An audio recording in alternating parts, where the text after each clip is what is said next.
Hello nature वाला garden lovers. आज की इस वीडियो में बहुत ज़्यादा इम्पोर्टेंट काम करने वाला हूँ, यानी कि जो पुणे की सॉइल मिक्सचर होती है, जो कि सेक्रेट सॉइल मिक्सचर आप बोल सकते हो, जो नर्सरी वाले यूज़ करते हैं और उसमें प्लांट उगाते हैं, वो मैं आज रिवील करने वाला हूँ। उसको हम अनबॉक्स करेंगे, यानी कि प्लांट को हम पहले बैग निकालेंगे और उसमें सॉइल मिक्सचर चेक करेंगे। उसके बाद हम 3 प्लांट को उसमें रिपोर्ट भी करेंगे, उसके लिए भी सॉइल मिक्सचर हम उसके बेस पर ही तैयार करके बनाएंगे। मैं बोलूँ सीधा सीधा तो जो विंटर स्पेशल जो फ्लावरिंग प्लांट होते हैं, उसके लिए जो बेस्ट सॉइल मिक्सचर क्या होता है, वो मैं आज इस वीडियो में आपको बताने वाला हूँ। तो वीडियो को पूरा देखो, क्योंकि बहुत ही काम का वीडियो है। समझना काफ़ी ज़रूरी है कि विंटर कभी भी विंटर आए, किसी साल में आप हो, कभी विंटर का फ्लावरिंग प्लांट आप उगा रहे हो तो, या लगा रहे हो तो, या कहीं से ख़रीद के ला के फिर से रिपोर्ट कर रहे हो, तो आपको ये सॉइल मिक्सचर जानना बहुत ज़रूरी है। तो चलिए शुरू करते हैं। वन बाय वन हम 3 टाइप के प्लांट लिए तीनों का सॉइल मिक्सचर चेक करेंगे। और सिमिलर में ही होता है, अगर सीजनल का कोई भी प्लांट, पिटूनिया बिटूनिया सब हो तो। ओके, तो पहले हम बिगोनिया को ले रहे हैं। बिगोनिया एक इंडोर फ्लावरिंग प्लांट में आ जाता है, इसलिए इसका सॉइल मिक्सचर थोड़ा अलग है, जो मैं आपको बताता हूँ, और वही हम फॉलो भी करेंगे। तो अगर हम इसको बैग अलग करते हैं तो इसको देखो, एकदम ढीली ढीली मिट्टी रहती है। इसकी रीज़न क्या है कि इसमें बहुत ज़्यादा कोकोपीट यूज़ किया हुआ है। परसेंट वाइज बोलता हूँ तो 80% तक हमको कोकोपीट ही नज़र आया। उसके बाद जो कि नर्सरी वाले का सबसे फेवरेट है और बेस्ट अगर न्यूट्रिएंट्स प्रोवाइडिंग जो फर्टिलाइज़र होता है, गोबर खाद, वो इसमें यूज़ किया हुआ है। राइस हस्क एक सीजनल प्लांट के लिए काफ़ी ज़रूरत है, तो राइस हस्क भी इसमें यूज़ किया हुआ है। राइस हस्क की जगह आप क्या यूज़ कर सकते हो, मैं आपको बताऊँगा। वो बहुत ही आसान है। ओके, वो लास्ट में हम देखेंगे जब हम सॉइल मिक्सचर अपने से बनाएंगे। इसको देख सकते हो, इसमें कोई भी ढेले नहीं बन रहे, यानी कि बिगोनिया जैसे प्लांट जो कि इंडोर में अगर कोई भी फ्लावरिंग प्लांट अगर ग्रो कर जाता है, तो उसमें बिगोनिया, कैलेंशियम और 1-2 और फ्लावरिंग प्लांट आते हैं। वैसे बोलूँ तो इस सॉइल मिक्सचर को आप अच्छे से आराम से इस मिक्सचर को आराम से यूज़ कर सकते हो, कोई भी इंडोर का फ्लावरिंग प्लांट हो या अच्छा शोपीस का हो। बहुत अच्छा सॉइल मिक्सचर इसने यूज़ किया है। नेक्स्ट हम बात करते हैं, जैसे ही बैग निकालते हो, पहले इसको देखो, दैंथिस का प्लांट हमारा करने से जिसको बोलते हैं हम, कितनी कलियां बनी पड़ी है। अब क्या होता है, आप घर पे लेके जाते हो और लाल मिट्टी या आपके यहाँ का जो मिट्टी हो, वो प्लेन गार्डन सॉइल में आप लगा देते हो, जो कि बिल्कुल गलत है। जैसे जितना न्यूट्रिएंट्स इस प्लांट के जो मिट्टी में रहेगा उतना फूल देगा, उसके बाद बंद हो जाता है, फूल आना कम हो जाता है। तो रीज़न यही है कि हम सॉइल मिक्स से गलत यूज़ करते हैं। अब इसमें चींटियाँ आ रही है, पूरी चींटी भरी पड़ी है, क्योंकि नर्सरी से आया हुआ प्लांट है। तो इसको अगर आप ऐसे ही लगा दोगे तो चींटी आपके पास चला जाएगा। इसके लिए हम, अगर चींटी इसमें आ गया है, तो थोड़ा देर तक बैग फाड़ के उसको अलग रख देंगे, थोड़ी देर में चींटी अलग हो जाएगी। उसके बाद फिर से हम ट्रीटमेंट करेंगे इसको। उसके बाद हम कॉक्सम के प्लांट को अनपॉट किए, मैं अनपॉट ही कहता हूँ। इसका हम बैग अगर निकालते हैं, इसका अगर सॉइल मिक्सचर चेक करने की कोशिश करते हैं, तो इसमें ये सॉइल बेस्ड प्लांट है, तो इसमें हमें ज़्यादातर गार्डन सॉइल ही दिखा। और एक चीज़ हमको दिखा इसमें, राइस हस्क की प्रायोरिटी, मानने की आप जैसे नर्सरी वाले इसको अगर प्लांट को उगाया, तो इसमें क्या गोबर खाद मिक्स कर लेते हैं और राइस हस्क थोड़ा यूज़ करते हैं, बाकी कुछ भी यूज़ नहीं किया। तो बाकी जो केमिकल होता है स्प्रे करना, वो तो करते ही है, वो एडिशनल है।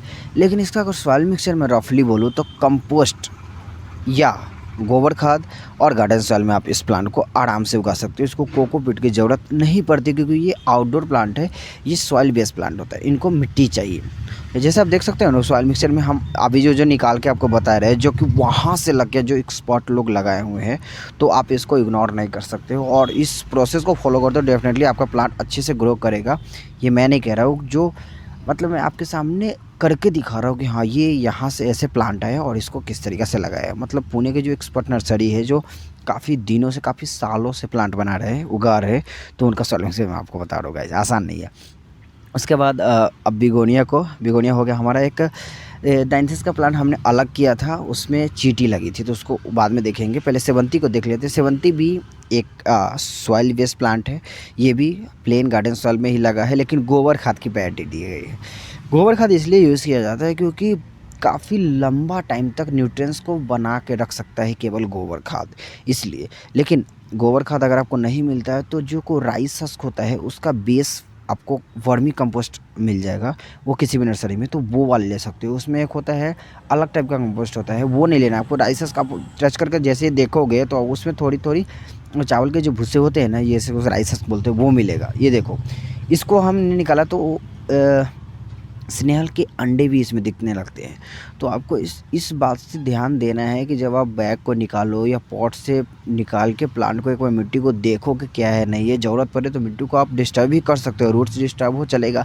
मिट्टी में कोई भी फंगस नहीं रहना चाहिए। एक दो फंगस आप देख सकते हो, किसी किसी में बीज रहते हैं, किसी किसी के बच्चे अंडे रहते हैं।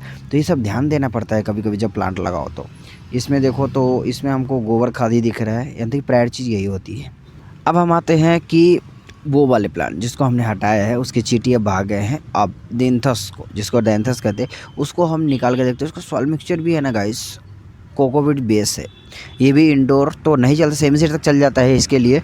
इसमें हम अगर बोलो तो 50% हमको जो कोकोपीट होता है वो यूज़ किया है, और इसमें भी राइसस की प्रायोरिटी दी गई है क्योंकि बर्ड्स ज़्यादा बने पड़े इसमें। तो मैं बोलूँ तो राइसस बहुत ज़्यादा यूज़ किया हुआ है।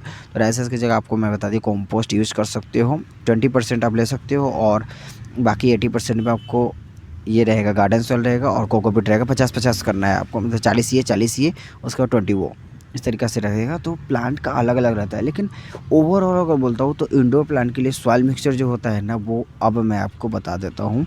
हम बिगोनिया के प्लांट को लगा के आपको बताएंगे। तो हम ले रहे हैं कोकोपीट, गार्डन सॉइल और कंपोस्ट ले रहे हैं। कंपोस्ट इसलिए क्योंकि राइसेस का हमारे पास नहीं है, और गोबर खाद नहीं है, इसलिए गोबर खाद अगर हो तो डेफिनेटली यूज़ कर लो, कंपोस्ट मत यूज़ करो। लेकिन हमारे पास नहीं है इसलिए हमने यूज़ कर लिया है, क्योंकि ज़्यादातर लोगों के पास गोबर खाद नहीं मिल पाता, हर जगह नहीं होता है। सिटी में आपको बहुत मुश्किल से मिलता है। तो हम इनको मिक्स कर लेंगे अच्छे से, और इस सॉइल मिक्सचर में आप कोई भी प्लांट, कोई भी सीजनल प्लांट को लगा सकते हो गाइस आराम से। क्योंकि जो हमने आपको दिखाया था रिवील करके, जो सॉइल मिक्सचर था ऑलमोस्ट उसी के बेस पर ये सॉइल मिक्सचर तैयार हमने किया और बिगोनिया के प्लांट को लगा दिया।